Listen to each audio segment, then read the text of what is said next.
El conflicto de los siglos son las verdades reveladas para el tiempo del fin y reveladas por Dios. Son hechos y principios, formando parte de la lucha empeñada entre las potencias de la luz y de las tinieblas. Describen las escenas de la gran lucha entre la verdad y el error. Se describen las tretas de Satanás y los medios de resistirle con éxito. Presentan una solución satisfactoria del gran problema del mal, derramando luz sobre el origen y el fin del pecado, en forma tal que la justicia y la benevolencia de Dios en sus relaciones con sus criaturas queden plenamente manifiestas y hacer patente el carácter sagrado e inmutable de su ley. Tal es el objeto de esta obra, calificado como uno de los mejores bestsellers de hoy, que por su influencia muchos se libren del poder de las tinieblas y sean hechos aptos para participar en la suerte de los santos en luz. Que esta obra sea de gran bendición para su crecimiento espiritual en nuestra oración. Contáctenos, se lo ofrecemos gratuitamente.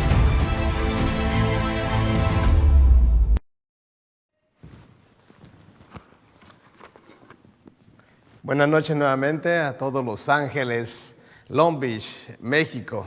Es para nosotros nuevamente darte una cordial bienvenida a nuestra serie. Ahora iniciamos una serie de las profecías de Daniel y el Apocalipsis. Así que ahora queremos entregarte algo nuevo. Esperemos que estés con nosotros durante todo ese tiempo de la serie, de aproximadamente entre 20 y 25 temas, por la gracia del Señor, documentados con la Biblia, con la historia y con unas partes del Espíritu de Profecía.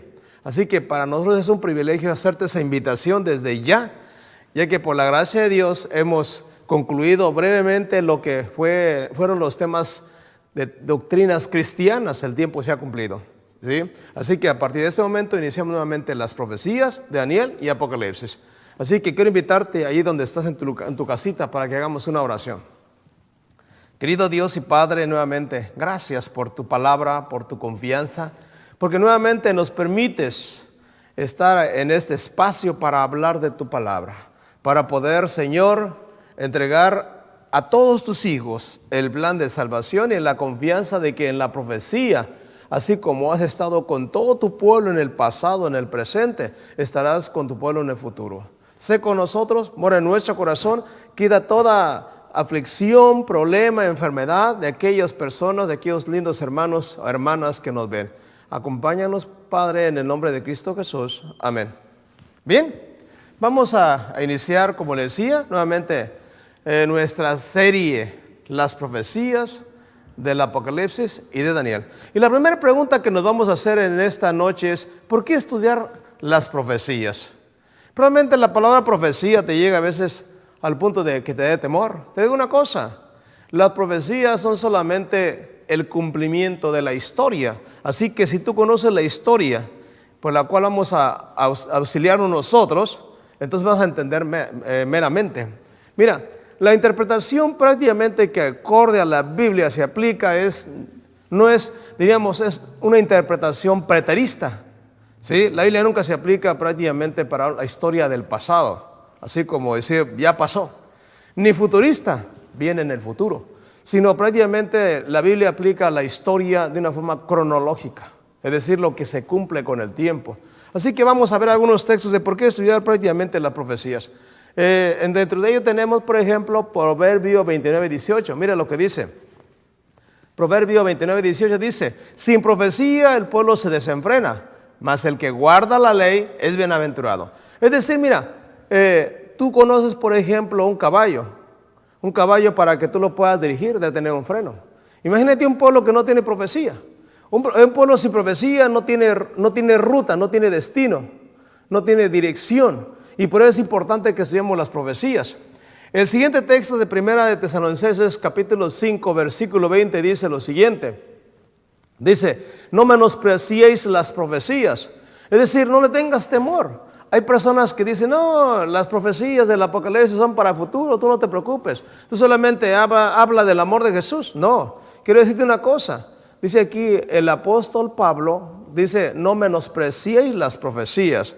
Y en su tiempo él lo hizo. ¿Por qué? Porque él vivió mucho tiempo hablando de la palabra de Dios y de las profecías que en su tiempo se cumplieron. Así que el siguiente texto de 2 de Pedro, en el capítulo 1, 19 hasta el 21 dice, Tenemos también la palabra profética más segura, a la cual hacéis bien en estar atentos como una antorcha que alumbra en lugar oscuro hasta que el día esclarezca y el lucero de la mañana salga en vuestros corazones. Y el siguiente texto dice, entendiendo primero esto, que ninguna profecía de la Escritura es de interpretación privada, porque nunca la profecía fue traída por voluntad humana, sino que los santos hombres de Dios hablaron siendo inspirados por el Espíritu Santo. ¿Sabes? Me voy a hacer un pequeño paréntesis aquí. Mira, este texto nos habla prácticamente que la interpretación de la profecía no es de una iglesia, no es algo privado ni algo personal. Aquí dice que el Espíritu Santo, ¿verdad?, ha inspirado ¿a quiénes? A los hombres de Dios, a los cuales Dios les ha puesto en qué tiempo se cumplen las cosas. Y así es como Dios, ¿verdad?, cuando usted y yo nos consagramos a Dios, Él nos da ese privilegio de poder conocer prácticamente los tiempos en que estamos viviendo. Así que el versículo 21 sigue hablando y dice lo siguiente. De 2 de Pedro 1:21 dice, porque nunca la profecía fue traída por voluntad humana, sino que los santos hombres de Dios hablaron siendo inspirados por el Espíritu Santo. Bien, es un privilegio, ¿verdad?, saber que es el Espíritu Santo que nos va a inspirar. Y si tú conoces esta parte, vamos a llegar a los siguientes versículos que declaran prácticamente que en el tiempo del fin hay una iglesia, o la iglesia del tiempo del fin. Cualquier iglesia debería de aplicar estos textos. Apocalipsis 14:12 dice lo siguiente: aquí está la paciencia de los santos, los que guardan los mandamientos de Dios y tienen la fe de Jesús. Mira, la iglesia en el tiempo del fin, de acuerdo a la profecía, debiera o debe de guardar los 10 mandamientos y tener la Biblia. Si tienen la Biblia como la tenía Jesús, tenemos la fe de Jesús. Si tenemos la fe de Jesús, estamos cerca del Señor Jesús, cerca del Padre, y el Espíritu Santo nos dirige. El siguiente texto de Apocalipsis capítulo 12:17 también dice lo siguiente: entonces el dragón se llenó de ira contra la mujer. Aquí en esta primera parte dice que el diablo persigue ¿a quién? A la mujer. La mujer es la iglesia, de una forma simbólica. Y se fue a hacer guerra contra el resto de la descendencia de ella. Es decir, va a hacer guerra hasta el final, lo que queda. Los que guardan los mandamientos de Dios y tienen el testimonio de Jesús. Mira, aquí sí que el diablo va a hacer guerra ¿a quiénes? A los que guardan los 10 mandamientos y tienen el testimonio de Jesús. ¿Y qué es el testimonio de Jesús? Para eso nos contesta la Biblia. Y en Apocalipsis 19:10 sigue hablando y dice lo siguiente: cuando el apóstol Juan recibe prácticamente el Apocalipsis, mira lo que le dice: yo me postré a sus pies para adorarlo. Y él me dijo: mira, no lo hagas, yo soy consiervo tuyo y de tus hermanos que retienen el testimonio de Jesús. O sea, él guardaba ¿qué? La Biblia, la palabra. Y dice, adora a Dios, porque el testimonio de Jesús es el espíritu de profecía. Quiere decir que el testimonio de Jesús es que las personas conozcan las profecías. Y cuando tú conoces las profecías, yo conozco las profecías, entonces estamos ¿qué? Siguiendo el tiempo correcto y estamos en el tiempo adecuado. Así que vamos a avanzar prácticamente. Y mira, te digo una cosa, el título se llama El libro sellado con 7 sellos. Y ese libro sellado es el libro de Daniel, perdón. Y sigue hablando y dice: tú, empero Daniel, cierra las palabras y sella el libro hasta el tiempo del fin. Muchos correrán de aquí para allá y la ciencia se aumentará. Mira, Daniel, el libro de Daniel fue escrito en Babilonia. A él se le revelaron prácticamente las profecías que hoy en día estamos ¿qué? Entendiendo. Y él en su tiempo, su libro no lo entendió. Y él le dice: el Señor, tú, empero Daniel, cierra las palabras y sella el libro. La palabra cerrar significa que aunque él lo quiera leer, no lo va a poder entender. Y sellar significa que tiene un sello, y ese sello tiene que ser abierto por alguien especial.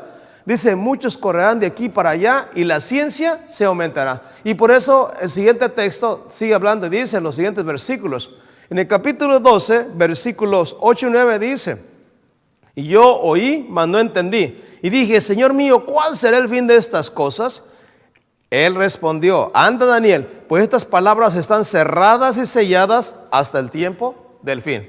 Mira, a Daniel en su tiempo, en el tiempo en el que él estaba prácticamente cautivo en Babilonia, ya tenía su edad, a él se le dicen estas palabras. ¿Para cuándo serían sus profecías? Para el tiempo del fin. Entonces digamos que ese libro sellado, en el tiempo de Daniel, sellado y cerrado, es como se va a abrir, ¿dónde? En el Apocalipsis. Y ese es el objetivo de nuestro estudio. Dice, el libro sellado con los 7 sellos. Ahora mira lo que dice Apocalipsis capítulo 5, versículo 1 y 2, dice: y vi en la mano derecha del que estaba sentado en el trono un libro escrito por dentro y por fuera, sellado con 7 sellos. Mira, este libro que tiene el Padre en su mano derecha es el libro de Daniel. Y mira lo que sigue hablando. Dice, y vi a un ángel que pregonaba a grande voz: ¿quién es digno de abrir el libro y desatar sus sellos? Y sigue hablando, la Biblia dice, el versículo 3 y 4, y ninguno, ni en el cielo ni en la tierra, podía abrir el libro ni aún mirarlo. Y lloraba yo mucho porque no se había hallado a ninguno digno de abrir el libro, ni de leerlo, ni de mirarlo. Así que imagínate, no hay quien abra ese libro que está sellado. Así que la Biblia nos dice quién lo puede abrir. Jesús, el león de la tribu de Judá. Por eso el capítulo 5, versículo 5 dice: y uno de los ancianos me dijo, no llores. He aquí que el león de la tribu de Judá, la raíz de David, ha vencido para abrir el libro y desatar sus 7 sellos. ¿Sabes quién es el león de la tribu de Judá? Nuestro Maestro Jesús. Él es el que siempre tiene el poder. ¿Para qué? Para poder revelar la historia. Y en este momento nos va a hablar un poquito acerca de la historia de la iglesia cristiana. Y mira, y sigue hablando del versículo 7. Y vino y tomó el libro de la mano derecha del que estaba sentado en el trono. Y sigue hablando. Y mira, cuando lo toma, ya no te puse los textos, pero quisiera nada más poner los textos. Apocalipsis capítulo 5, versículo 7. Quiero llevarlo hasta el versículo 10, 5:10 de Apocalipsis. Ok, ahí lo tenemos. Vamos a Apocalipsis capítulo 5, versículo 10. Mira, vamos a ver un poquitito. Ok, dice aquí: y nos has hecho para nuestro Dios reyes y sacerdotes, y reinaremos sobre la tierra. El versículo 11 dice: y miré y oí la voz de muchos ángeles alrededor del trono, y los seres vivientes y de los ancianos, y su número era ¿qué? Millones de millones. Y el versículo 12 sigue hablando, que decía a gran voz: el cordero que fue inmolado es digno de tomar el poder, la riqueza, la sabiduría, la fortaleza, la honra, la gloria y la alabanza. Mira, cuando Jesús toma el libro, se le da todo ¿qué? Toda la alabanza, toda la honra, toda la gloria, porque Él es digno ¿de qué? De ser adorado. Y por eso aparece el siguiente texto, que ya Él prácticamente abre el libro. Y es donde aparece el capítulo 6, iniciando el 6, 1 y 2. Mira lo que dice. Aparece ¿qué? El primer sello. Y dice: y vi cuando el Cordero abrió uno de los sellos, y oí a uno de los 4 seres vivientes decir con voz de trueno: ven y mira. Y sigue hablando y dice: y miré, y aquí un caballo blanco, y el que lo montaba tenía un arco, y le fue dada una corona, y salió venciendo y para vencer. Perdón, el tiempo estaba muy frío. Mira, en esta parte vamos a encontrar prácticamente a Jesús, que es el Cordero y el que toma prácticamente el libro y abre el primer sello. Y en este primer sello aparece ¿qué? El caballo blanco. El caballo blanco es el símbolo de la iglesia cristiana en el primer periodo eclesiástico. Y el blanco significa la pureza. Significa prácticamente la gracia de Dios para poder salvar a la humanidad. Dice: y el que lo montaba tenía un arco. El arco prácticamente era ¿qué? Era un arma de guerra. Y si aparecemos con el arco es que Jesús tiene prácticamente el control, el poder para vencer. Y le fue dada una corona y salió venciendo y para vencer. Es decir, el Señor murió, resucitó y vendrá nuevamente ¿quién? A esta tierra. Así que a la luz de la palabra de Dios vamos a comparar prácticamente este mensaje que está contemplado desde el año 31 hasta el año 100 de nuestra era. Y es el primer periodo de la iglesia. Ese periodo que se llama ¿qué? El caballo blanco.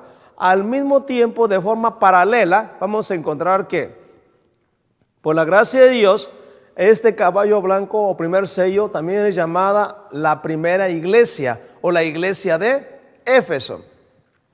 Y mira lo que dice la palabra de Dios.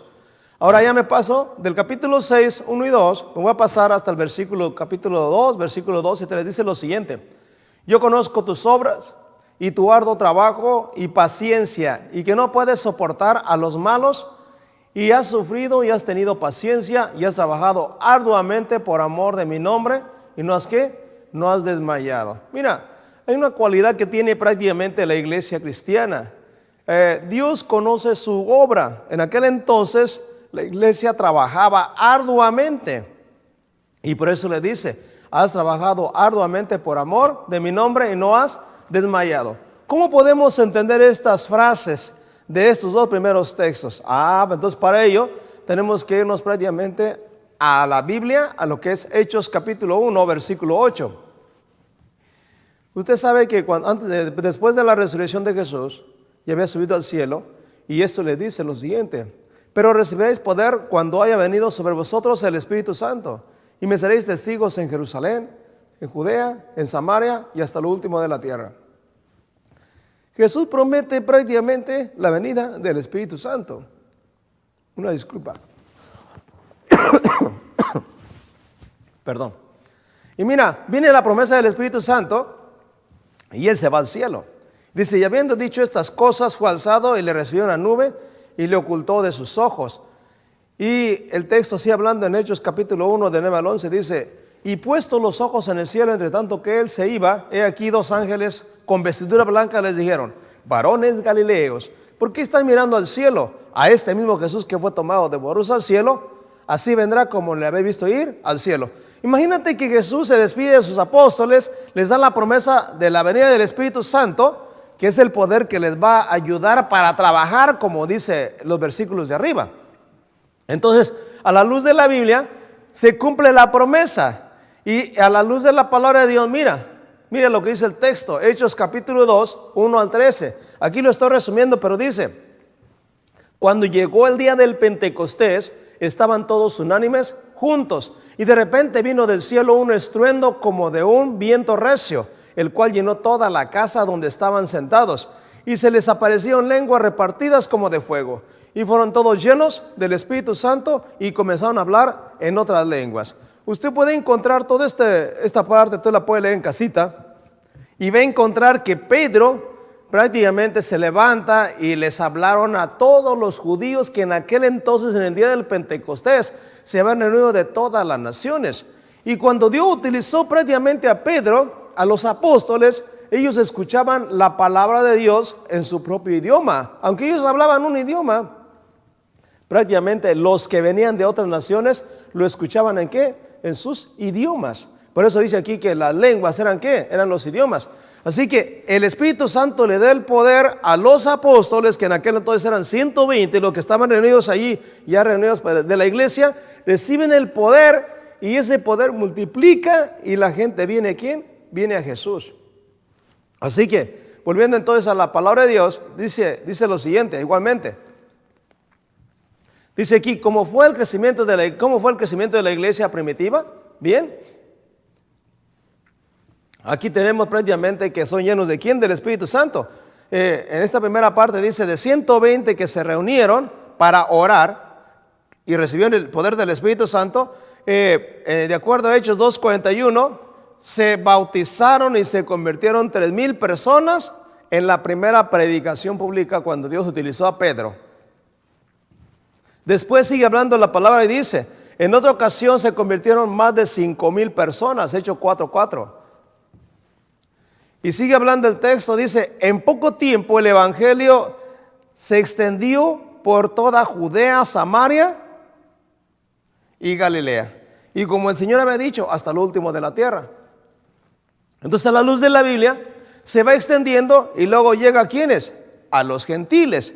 Tras las conversiones de Cornelio, el etíope, el evangelio se extendió rápidamente por todo el mundo. Aquí encontramos prácticamente, como había dicho Jesús, ir y hacer ¿qué? Discípulos a todas las naciones. Entonces diríamos, no solamente el discipulado era en Jerusalén, sino ahora era ¿dónde? En todo el mundo. Entonces diríamos que el evangelio de Cristo no solamente se reservaba al tiempo de los judíos, a esa nación. los que le quisiesen aceptar, sino a quienes, a todos nosotros, que hoy en día nos alcanza prácticamente hasta los últimos tiempos. Y aquí vamos a encontrar entonces que se calcula que a finales del siglo la iglesia había crecido de 120 personas a más de 1 millón de creyentes en aquel entonces. Entonces quiere decir que por la gracia de Dios el Espíritu Santo obró grandes maravillas y milagros porque le dio ¿qué? Poder. Y yo me quiero imaginar, imagínate que tú eres un siervo de Dios esperando la venida de Jesús. De repente el Espíritu Santo lo recibes y ¿sabe qué vas a hacer?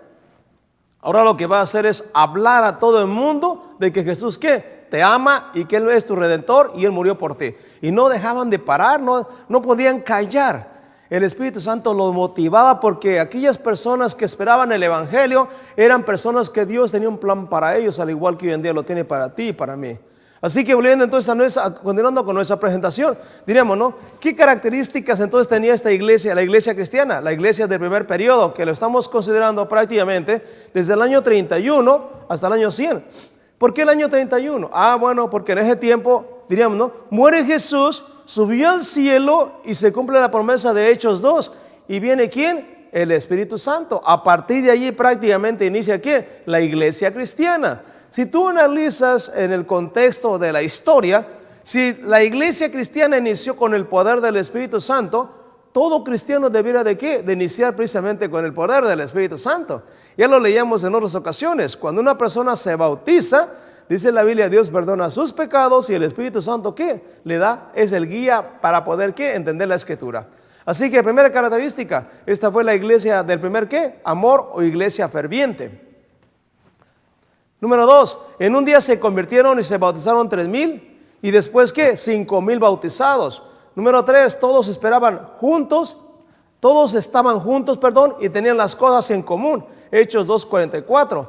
4, perseveraban unánimes cada día en el templo y comían juntos con alegría y de corazón. Hechos 2:46 al 47. Una de las bendiciones y privilegios que tenemos los cristianos cuando amas a Jesús es que cuando tú te reúnes en algún lugar, siempre buscas momentos especiales de cómo convivir con todos los hermanos. Porque ¿sabías tú que hay personas que van ahí y a veces no tienen que comer? Entonces es el momento de que reciben el alimento espiritual y el alimento ¿qué? Físico. Y así pasaba prácticamente en aquel entonces. En aquel entonces diríamos que tenían todas las cosas en común, comían con alegría de todo corazón. Y es la ventaja de ¿quién? De cómo une el Espíritu Santo. Pero algo interesante, mira la característica que tenía prácticamente la iglesia en aquel entonces. La característica 5 se encuentra en Hechos 5:42 y dice: y todos los días en el templo y por las casas no cesaban de enseñar y predicar ¿a quién? A Jesucristo.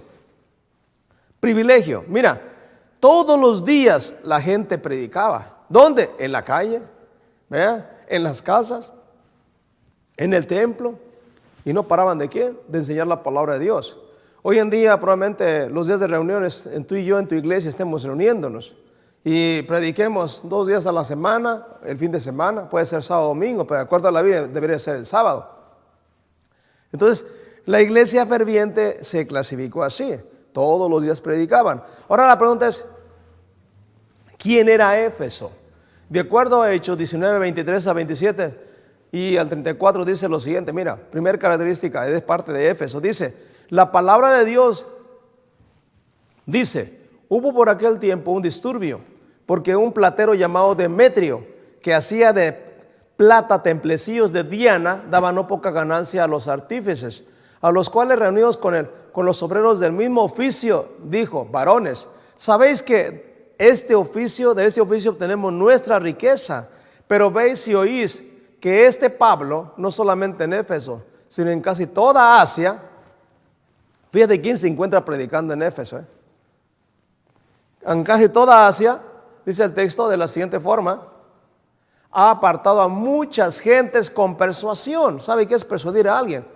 Decirle algo mejor, de darle bendiciones. Dice, diciendo que no son dioses los que se hacen con las manos. Ahora yo tengo una pregunta: ¿será que tú puedes hacer a Dios con tus manos? Dios es el creador, Dios te hizo a ti y a mí. Pero que tú hagas al Altísimo con tus manos, eso no se puede. Y eso predicaba prácticamente Pablo, que los dioses que se hacen con las manos, ¿qué? No son dioses. Volviendo al punto, no son dioses los que se hacen con las manos. Y no solamente hay peligro de nuestro negocio venga a desacreditarse, sino que el templo de la gran diosa Diana sea estimado en nada y comience a ser destruida la majestad de aquella a quien venera toda Asia y el mundo entero. Mira, algo interesante. El problema no era del comercio. El problema es que detrás de todo eso estaba ¿qué? Estaba prácticamente la Diana de los Efesios, la diosa máxima en aquel entonces. Así que si tú analizas, si yo analizo, Éfeso era un lugar de idolatría. Y ese lugar de idolatría prácticamente era el problema. La gente cuando no conoce la palabra de Dios y tiene prácticamente muchos ídolos, por eso vienen los problemas. Porque no queremos aceptar la verdad. Queremos vivir prácticamente ciegos o con las vendas, pero no aceptar ¿qué? La realidad del evangelio. Y eso le pasó prácticamente ¿a quiénes? A los de Éfeso. Hubo este gran disturbio, este alboroto y hubo algunos conflictos. Y mira, si tú lees todo este capítulo vas a encontrar más. Pero aquí el punto es que te quiero volver nuevamente a esta parte. Que el punto de quién era Éfeso era prácticamente ¿qué? Un lugar de idolatría. ¿Y por qué te lo menciono? Mira quién era Diana. Éfeso era llamada por los antiguos la luz del Asia. Era un puerto de muchísimo tráfico. Asimismo dice, la más grande fama de Éfeso sin duda era su carácter religioso. El enorme templo de Diana o Artemisa era una de las 7 maravillas del mundo. El templo prácticamente era de 130 metros por 67 y una altura de 20 metros, apoyada por 120 columnas y cada una regalo ¿de quién? De los reyes paganos. Entonces imagínate en ese templo, ese gran templazo que había en Éfeso, fue prácticamente el conflicto por el cual hubo este alboroto. Entonces imagínate en ese sentido, llega el evangelio y se producen estos problemas. Y sigue hablando, mira, la imagen de Diana era una figura cubierta de muchos senos, de un material negro, por lo que le llamaban la diosa de la fertilidad. Además, Éfeso era centro de las artes de magia. Mira, las letras efesias tenían fama de la buena suerte, por lo que estos amuletos eran usados para atraer un amante en la prosperidad de ¿quién? De los negocios. De acuerdo a este libro que se llama Apocalipsis de Loron Wade, en la página 23. Así que diríamos que era ¿qué? Era un pueblo en total idolatría. Ahora imagínate el mundo en aquel entonces cuando vino Jesús. El mensaje del caballo blanco, que significa pureza del evangelio, las vestiduras, la salvación, encontramos prácticamente en una comparación simbólica al mundo de esta forma de Éfeso. Diríamos que a la luz de la Biblia, el mundo vivía ¿qué? En idolatría sin salvación. Pero cuando llega Jesús, el Salvador del mundo, es cuando llega ¿qué? La luz para la humanidad y entras en el plan de salvación. Ahora, ¿qué es el Apocalipsis? Porque estamos estudiando el Apocalipsis. Y ahí lo puede leer. Perdón. Dice, la revelación de Jesucristo, el que Dios le dio para manifestar a sus siervos las cosas que deben suceder pronto. Y la declaró enviándola por medio de su ángel a su siervo Juan, que ha dado testimonio de la palabra de Dios y del testimonio de Jesucristo, de todas las cosas que ha visto. O sea, mira, Apocalipsis no es un libro que te dé temor, es la revelación de Jesucristo que Dios le da ¿a quién? A la humanidad, diríamos, a través de su ángel, ¿a quién? Al apóstol Juan. ¿Esto dónde se lo da? Se lo da precisamente en la isla de Patmos. Ya en su tiempo iremos hablando un poquito más, pero mira algo interesante. ¿Sabes por qué Juan estaba en Patmos? Porque resulta que en aquel entonces reinaba el Imperio Romano. Y el Imperio Romano, Juan es el último de los apóstoles. A todos ellos prácticamente les ejecutaron por ser cristianos, pero dieron testimonio de la verdad. Juan es el único que se mantiene hasta el final, así como fue el mismo discípulo joven el que se mantuvo delante de Jesús, delante de la cruz. Él no se fue a esconder, él estuvo frente a Jesús.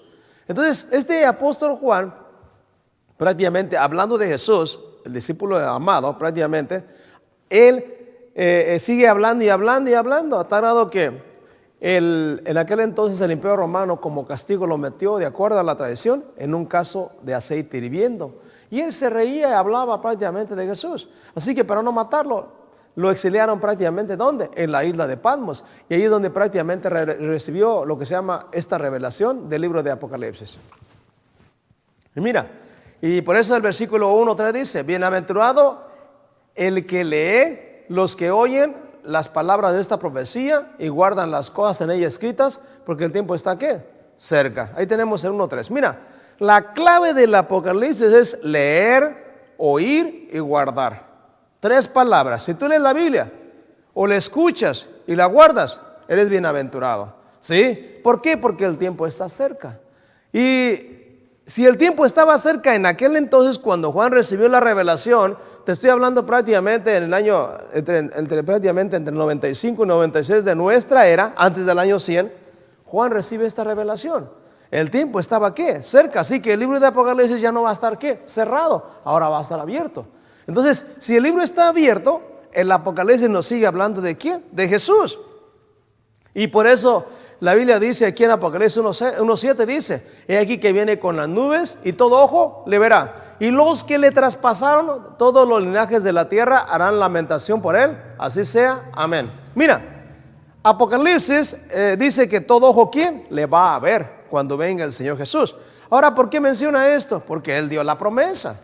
Entonces para eso tienes que regresarte un poquito a los evangelios y te vas a ir a San Juan 14 del 1 al 3, a donde Dios declaró, el Señor Jesús declaró esta promesa que dice, no se turbe vuestro corazón, creéis en Dios, creed también en mí, en la casa de mi Padre muchas moradas hay. De otra forma os lo hubiera dicho, voy pues a preparar lugar para vosotros, y si voy y os preparo lugar, vendré otra vez y os tomaré conmigo, para que donde yo esté, vosotros también ¿qué? Estéis. Entonces, si Apocalipsis 1:7 dice que viene con las nubes y todo ojo le verá, es porque Él dio una promesa. ¿Estamos? Ahora la pregunta es, de ese mismo texto dice, ¿quiénes son las nubes? Bueno, la Biblia tiene la respuesta. Mira, dice por lo menos 2 de Reyes, capítulo 2, 11, hablando precisamente de cuando Dios levantó y se llevó a Elías. Dice lo siguiente, hablando de Elías. Imagínate en aquel entonces Eliseo, el profeta Eliseo y Elías caminando juntos. Dice, y aquí un carro de fuego con caballos de fuego apartó a los dos. Y Elías subió al cielo en un torbellino. Bueno, te da la idea. Un carro de fuego con caballos de fuego. Ahora, ¿quiénes son los carros de fuego? Bueno, ahí lo tenemos en la siguiente parte abajo. Salmo 68, versículo 17 dice, los carros de Dios se cuentan por veintenas de millares.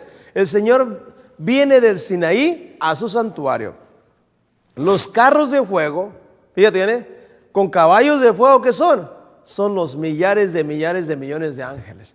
Así que, diríamos, si Jesús viene con las nubes, quiere decir que las nubes son ¿quiénes? Los millares y millares de ¿qué? De ángeles. Y la otra parte es, ¿quiénes son los que le traspasaron? Porque dice el texto, y aquí que viene con las nubes y todo ojo le verá. Y los que le traspasaron. Entonces, ¿quiénes son los que le traspasaron?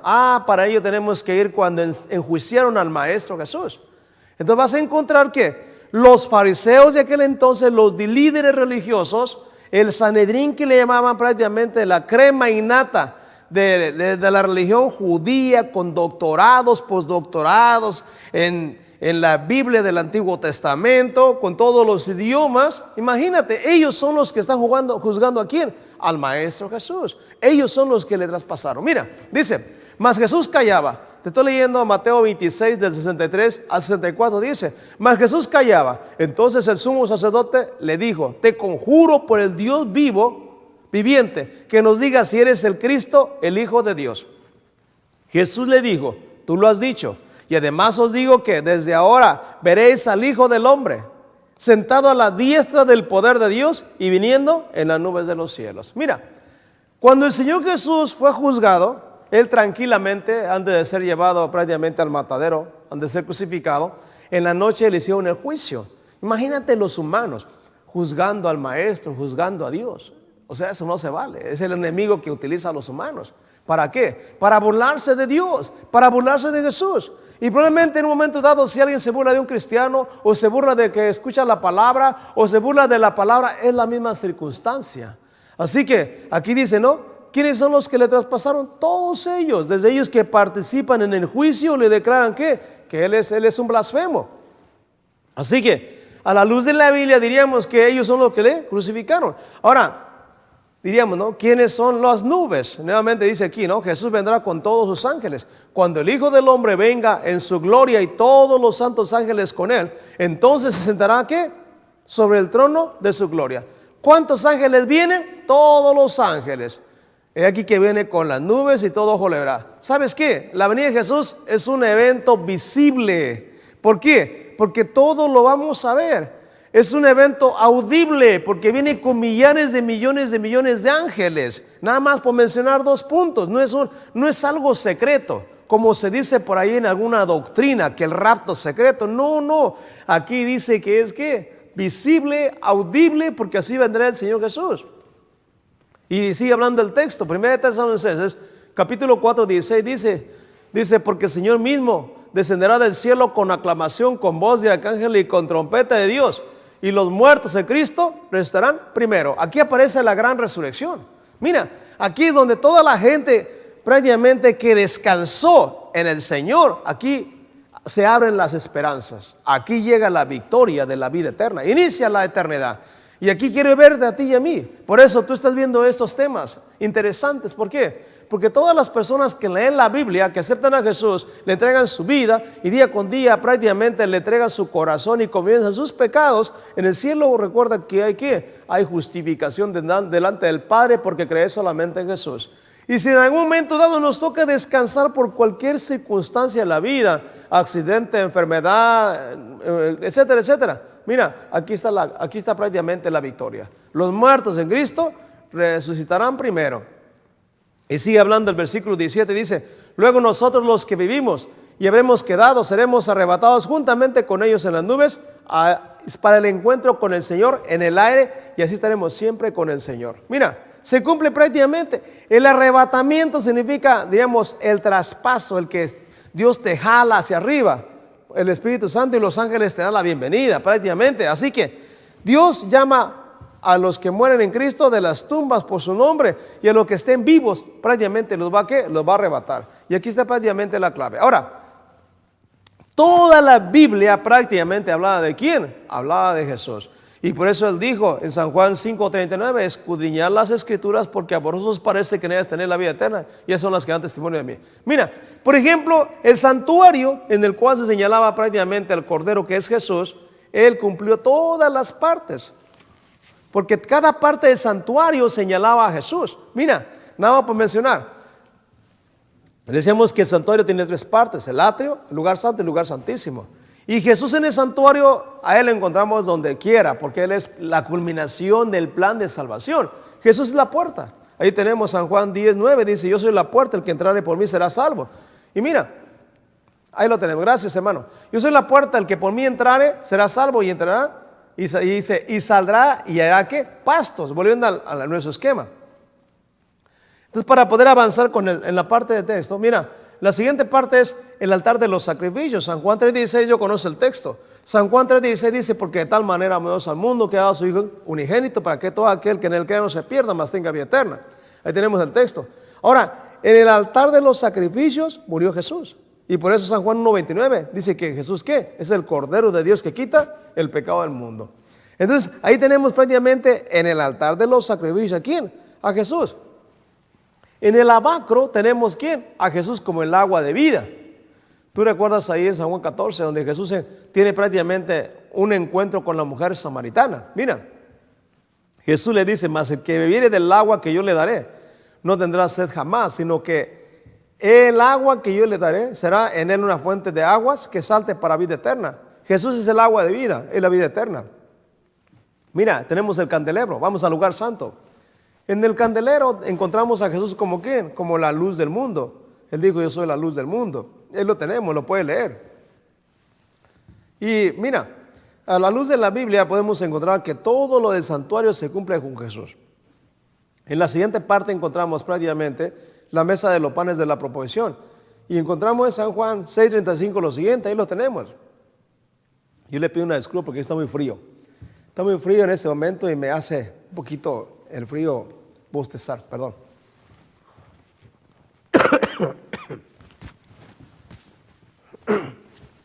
Mira, perdón. Dice, Jesús prácticamente es ¿qué? Es el agua de vida, es el pan de vida. Entonces, si entramos prácticamente al lugar santo, vamos a encontrar prácticamente que si tú entras por la puerta, aceptas a Jesús, te bautizas, que es el lavacro, y a Jesús lo ves como la luz del mundo, tienes que comer día con día, ¿qué? El pan de vida. Entonces, si tú comes el pan de vida que es Jesús, tu vida va a brillar. Y en esta parte del lugar santo, diríamos, es la vida diaria del cristiano. Tú comes del pan de vida y brillas. Comes del pan de vida y brillas. Entonces, entramos al altar del incienso, y en el altar del incienso, el sacerdote en aquel entonces encendía el incienso, y el incienso pasaba del lugar santo al lugar santísimo. Jesús en esta parte se encuentra igual.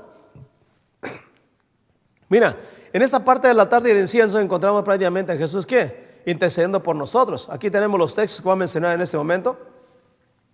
1 Timoteo 2:5 dice en el altar del incienso: porque hay un solo Dios y asimismo un solo mediador entre Dios y los hombres. ¿Quién es? Jesucristo, hombre. Entonces vamos a entender que en el altar del incienso el Señor Jesús acepta tus oraciones y las lleva ante el Padre por sus méritos santos. Ante el arca del pacto en el lugar santísimo, Jesús aboga por ti. Porque 1 Juan 2:1 dice: hijitos míos, estas cosas os escribo para que no pequéis. Pero si alguno hubiere pecado, abogado tenemos para con el Padre, a Jesucristo el justo. Así que ante la ley de Dios tenemos un abogado. Quise que si hay alguna acusación, ahí está el abogado, es el Señor Jesús. Ante los 10 mandamientos, ¿verdad? Tenemos igualmente, de acuerdo a Romanos 8:34, ¿quién es el que condenará? Cristo es el que murió, más aún también el que resucitó, el que además está a la diestra de Dios, el que también intercede por nosotros. Ahí está nuevamente su intercesión día con día. Y prácticamente diríamos, en la parte de la Shekinah, que es la última parte del santuario, el lugar santísimo, ¿verdad? Encontramos a quién, a Jesús igual. En Hebreos capítulo 1, 2 y 3 encontramos que Él es la Shekinah, Él es la gloria de Dios. Y en estos postreros días nos ha hablado por el Hijo, a quien constituyó heredero de todo y por quien asimismo hizo el universo, el cual siendo el resplandor de su gloria y la misma imagen de su sustancia, y quien sustenta todas las cosas con la palabra de su poder, habiendo efectuado la purificación de nuestros pecados por medio de sí mismo, se sentó a la diestra de la majestad de los cielos. Ahí tenemos. Entonces, volviendo al punto, todas las figuras del santuario, todas se aplican al Señor Jesús, porque Él es el que nos lleva al Padre, ¿sí? Y Él es el único camino, por la gracia del Señor. Así que todo lo del santuario se cumplió con Él. Pero vamos a ver qué se cumplió en especial con Él. Mira, en la siguiente parte encontramos las fiestas judías. Y estas fiestas judías, no las voy a mencionar todas porque no es mi punto, no es mi tema. Y en otra ocasión tendremos el privilegio de hablar de ellas. Solamente voy a hablar de la fiesta de la Pascua. Aquí las tenemos. La Pascua, la fiesta de los panes sin levadura, la fiesta de la gavilla, la fiesta del Pentecostés, la fiesta de las trompetas, la fiesta del día de la expiación y la fiesta de los tabernáculos. Mira, si analizamos estos esquemas, por ejemplo, aquí tenemos las fiestas y vas a encontrar que el primer mes judío es el mes de Nisan. El mes de Nisan va prácticamente de mediados de marzo a mediados de abril. Entonces vamos a entender que, de acuerdo a la Biblia, mira, Éxodo capítulo 12, versículo 2 y 3 dice que el día 10, esto le habló Dios a Moisés en aquel entonces para los hijos de Israel. Mira, dice, habla a los hijos de Israel, dice, este mes os será principio de los meses, para vosotros será el primero de los meses del año. Hablad a toda la congregación de Israel diciendo, en el 10 de este mes, tómese cada uno un cordero según las familias de los padres. Un cordero por familia. Volvemos al texto. Mira, quiere decir que el día 10 del mes primero, que va de mediados de marzo a mediados de abril, se apartaba ¿qué? El cordero. ¿Y qué pasaba? Pues el cordero se guardaba prácticamente de acuerdo a Levítico 23:5, que era el día de la Pascua. Hasta esa fecha prácticamente se sacrificaba. En el mes primero, a los 14 días del mes, entre las 2 tardes, Pascua es de ¿quién? Es de Jehová. Entonces, volviendo a este esquema, diríamos que a la luz de la Biblia, después de la fiesta de la Pascua, viene ¿qué? Los panes sin levadura. Y mira, algo interesante. Vamos a leer Levítico 23 del 6 al 8, lo siguiente, dice: a los 15 días de este mes es la fiesta solemne de los panes sin levadura a Jehová. 7 días comeréis pan sin levadura, el primer día tendréis santa convocación, ningún trabajo de siervo haréis. Mira, algo interesante. Y sigue hablando y dice, ofrecerás a Jehová 7 días ofrenda encendida, el séptimo día será santa convocación, ningún trabajo de siervo haréis. Entonces, volviendo a nuestro esquema, podemos decir lo siguiente, mira, primera fiesta, la Pascua. Segunda fiesta, los panes sin levadura. Si la Pascua en el tiempo de Jesús cayó en el día 14, que fue prácticamente el viernes o sexto día, al siguiente día, ¿qué? Era sábado. Y el día 15, prácticamente el 15 cayó en sábado en el tiempo de Jesús. Y el primer día de la fiesta de los panes, de la semana de los panes sin levadura, dice la Biblia que era inicio y era ¿qué? Santa convocación, ningún trabajo de siervo haréis. Y hasta el séptimo día de esa fiesta que cayó en el tiempo de Jesús, diríamos, ¿no? El día 21. Entonces, si tú analizas tanto el primer día de la fiesta como el séptimo de la fiesta de los panes sin levadura, era lo que se llamaba un sábado ceremonial. Estos sábados ceremoniales se descansaban igual que los Shabbat semanal, que el sábado semanal, que es el séptimo día de la semana. Entonces estos podían caer en lunes o martes o miércoles, pero se debían de descansar de acuerdo a ¿qué? A las fiestas. Ahí tenemos 2 primeros sábados ceremoniales. Ahora mira, avanzando entonces con nuestra lectura de la palabra de Dios, vamos a entender entonces que de acuerdo a Levítico 23, 10 y 11, mira, hay otra fiesta, es la fiesta de la gavilla. Levítico 23, 10 y 11 dice lo siguiente: habla a los hijos de Israel y diles, cuando hayáis entrado en la tierra que yo os doy y seguéis sus mies, traeréis al sacerdote una gavilla por primicia de los primeros frutos de vuestra siega. Y el sacerdote mecerá la gavilla delante de Jehová para que seáis aceptos. El día siguiente al día de reposo la mecerá. Mira, volviendo al esquema, podemos analizar entonces que si en el tiempo de Cristo Jesús, el 14 cayó en viernes, el día 15, que era el inicio de la fiesta de los panes, inició en sábado. Entonces diríamos que al siguiente día era la fiesta de ¿quién? La fiesta de la gavilla, que era prácticamente cuando se ofrecían ¿qué? Los primeros frutos. Entonces encontramos que la tercera fiesta era después del sábado. Muchas de las veces probablemente diríamos, ¿no? El 15 pudo haber caído el lunes. Y hasta el siguiente día después del sábado, que era prácticamente el primer día de la semana, hoy en día domingo, se llevaba a cabo ¿qué? La fiesta de la gavilla. Todo esto tiene aplicación profética porque Jesús cumplió cada una de ellas. Y por eso después de la gavilla sigue la siguiente fiesta, que es el Pentecostés. Y para ello vamos a ir a Levítico 23, del 15 hasta el versículo 17. Mira lo que dice. Levítico 23, del 15. Vamos a ver, dice: y contaréis desde el día en que sigue al día de reposo, desde el día en que ofreciste la gavilla de la ofrenda mecida, 7 semanas serán cumplidas, o serán. Mira, el día de la gavilla fue domingo, o primer día de la semana. Cuéntale el primer día de la semana. El séptimo día es sábado. Entonces diríamos, ahí tenemos una semana. Entonces diríamos que si el primer día es sábado, diríamos ahí, ¿no? Perdón, domingo, que fue el día prácticamente el día 16, en aquel entonces, fue cuando se inició diríamos, el conteo de la fiesta de la gavilla cayó el 16, perdón. Entonces contamos, primer día 16, ponle por ahí 7 días y llegamos prácticamente al sábado. Entonces diríamos, ¿no? Multiplica 7 por 7, 49. Entonces tenemos 49 días. Y el siguiente día era prácticamente lo que se consideraba como el Pentecostés. La palabra Pentecostés significa ¿qué? 50 días. Ahora, ¿cómo se aplicó esto en la vida de Jesús? Bueno, para esto el Pentecostés llegaba prácticamente hasta el tercer mes, mientras que las primeras 3 fiestas eran prácticamente llevadas en los primer mes. Tanto la Pascua el día 14 como la fiesta de los panes sin levadura del 15 al 21, así como el siguiente día después del sábado, que era la fiesta de la gavilla, eran prácticamente en el primer mes.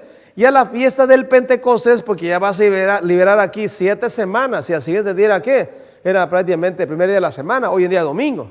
¿Sí? Entonces diríamos que era ¿qué? El Pentecostés. Volvamos un poquitito al texto que teníamos del Pentecostés. Vamos a ver, 23 del 15 en adelante. Vamos a ver lo que dice lo siguiente.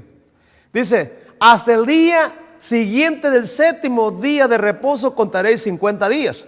Entonces ofreceréis el nuevo grano a Jehová de vuestras habitaciones traeréis 2 panes para ofrenda mecida, que serán de 2 décimas de efa de flor de harina, cocidos con levadura como primicias para Jehová. El versículo 18 dice: y ofreceréis con el pan 7 corderos de 1 año sin defecto, un becerro de la vacada, 2 carneros, serán holocausto a Jehová con su ofrenda y sus libaciones, ofrenda encendida de olor grato para Jehová. El versículo 19 y 20 nos van a declarar algo diferente. Ofreceréis además un macho cabrío por expiación, 2 corderos de 1 año por sacrificio de ofrenda de paz. Y el versículo 20 sigue hablando, dice: y el sacerdote lo presentará como ofrenda mecida delante de Jehová con el pan de las primicias, y los 2 corderos serán sagrados a Jehová para el sacerdote. El versículo 21, si mal no recuerdo, dice que era ¿qué? En donde quiera iba a ser ¿qué? Un día de descanso. Mira, y convocaréis en este mismo día santa convocación, ningún trabajo de siervo haréis, estatuto perpetuo por donde quiera que habitéis por vuestras generaciones. Aquí está la clave. El versículo 21, volviendo al esquema, nos declara prácticamente que el Pentecostés lo tengo encerrado en un circulito, ahí dice 50, así como en la fiesta de los panes, los circulitos. Esos circulitos prácticamente están declarando sábados ceremoniales. Encontramos prácticamente ahorita 3 sábados ceremoniales. Y dentro de ellos estaba prácticamente el Pentecostés. El Pentecostés generalmente caía un día después del sábado. Es decir, en nuestro lenguaje común, diríamos del calendario gregoriano, sería el domingo. Lo descansaban, pero era una fiesta, recuerda, no era un mandato, era una fiesta. Y estas fiestas eran anuales. Que una vez que llegó Jesús, esto fue ¿qué? Quitado. Vamos a ver a la luz de la Biblia. Así que en la siguiente parte prácticamente tenemos la fiesta de ¿quién? De las trompetas. Solamente te voy a decir, para los siguientes que ya voy a cerrar la parte, te voy a decir que las trompetas en el primer día del mes séptimo anunciaban prácticamente que el día 10 era el día de la expiación. Y en el día de la expiación dice que el sumo sacerdote entraba delante de Dios con 2 machos cabríos. Le dice que echaba suertes, uno era para Jehová y otro por Azazel. El que era por Jehová era sacrificado. Entonces cuando el sumo sacerdote echaba la suerte y caía en un macho cabrío por Jehová, con ese cordero era sacrificado y con su sangre prácticamente hacía una purificación del santuario. Y tenía que purificar todas las piezas del santuario que ya vimos. ¿Por qué? Porque se supone que cuando la gente llevaba una ofrenda, esa ofrenda al ser aceptada prácticamente y haber un sacrificio, el pecado simbólicamente se quedaba en el santuario durante todo el año hasta que no llegaba el día de la expiación. Y con esa sangre del macho cabrío hecho por Jehová, con eso ¿qué? Rociaba en todo el santuario para poder hacer ¿qué? La purificación.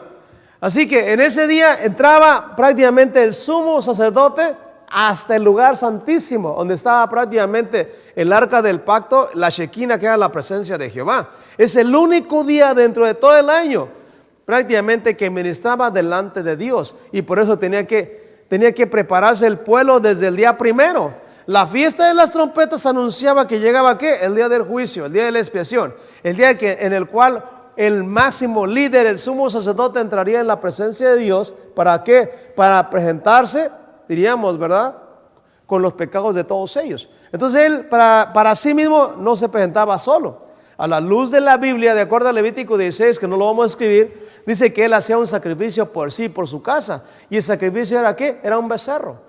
Entonces a la luz de la Biblia, el becerro era ¿qué? Era el sacrificio del sumo sacerdote. Por sí mismo primero, y luego venía con el ¿qué? Con el macho cabrío por Jehová.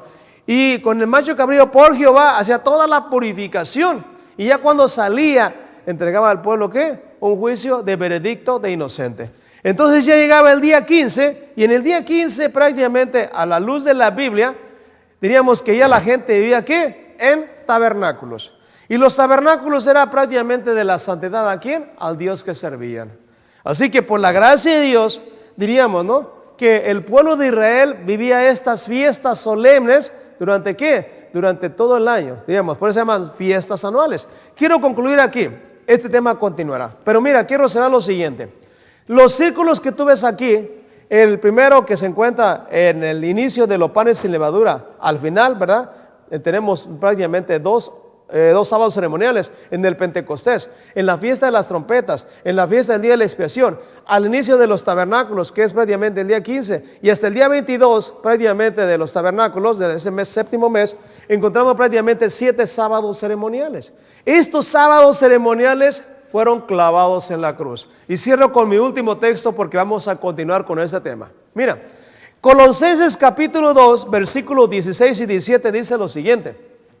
Colosenses 2, 16 y 17 dice: por tanto, nadie os juzgue en cuanto a comida o bebidas, o en cuanto a días de fiesta, o luna nueva, o días de reposo. La palabra días de reposo significa sábados en plural. ¿Por qué? Porque todo esto señalaba que las ofrendas, los sacrificios de estas fiestas solemnes. Así que por la gracia de Dios, cuando dice la Biblia en Colosenses 2:16, dice: nadie te juzgue en cuanto a todo esto. Y el versículo 17 dice lo siguiente. Dice: todo lo cual era sombra de lo que había de venir, pero el cuerpo era de ¿quién? Era de Cristo. Entonces, todas estas fiestas eran ¿qué? Eran prácticamente simbolizando ¿a quién? Al Maestro Jesús. Y en mi última parte yo te quiero invitar. ¿Quieres saber qué pasó en el día de la Pascua, punto por punto? ¿Cómo pasó este cumplimiento con Jesús? Te espero para la próxima. Dios te bendiga y quiero hacer una oración por ti en esta primera parte de ¿qué? De nuestro tema del Apocalipsis. Y tú analizas, eso fue prácticamente una enseñanza cristocéntrica en la cual Jesús estuvo con nosotros y está contigo en este momento, ahí donde estás en tu casita sentada, y que Dios te bendiga. Vamos a hacer una oración.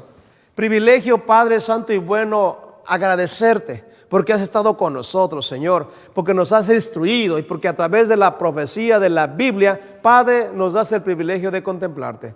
Gracias por el privilegio de estar en este lugar, en este espacio, Señor. Bendice a todos mis queridos amigos, a todos aquellos que nos ven en las redes, sus familias, sus necesidades. Y oh Padre Santo, dales tu bendición en esta noche. Perdónanos a todos, en el nombre de Cristo Jesús. Amén. Dios les bendiga. Nos vemos en la próxima con la segunda parte del caballo blanco. Bendiciones.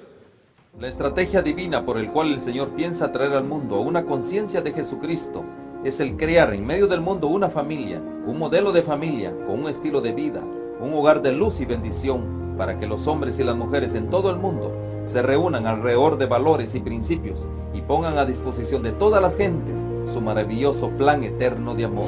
Vivimos en un mundo de relaciones frustradas, luchas por la supremacía, el poder, que dan lugar a la división y al desorden. Nunca hubo tan gran diversidad de fe en la cristiandad como hoy, que ha dado lugar a una gran confusión y apostasía. Si queremos mantener nuestra fe viva, es necesario restaurar la verdad hoy.